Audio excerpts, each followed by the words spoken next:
Hey everyone, welcome back to this video. So today we have a question which says 36 squared. Now I'm gonna be showing you a very simple trick I just discovered to solve this type of question.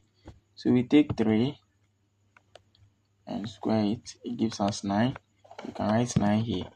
Now we take 6, we square 6 as well and get 36. We combine it with the 9 and we get 936.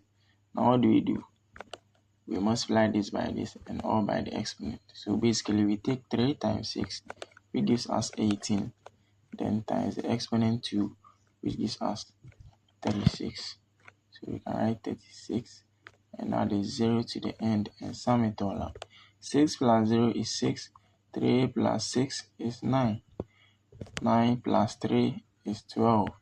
So we can conclude that 36 squared is 1296. Thanks for watching this video and don't forget to subscribe and like. See you in the next one. Bye bye.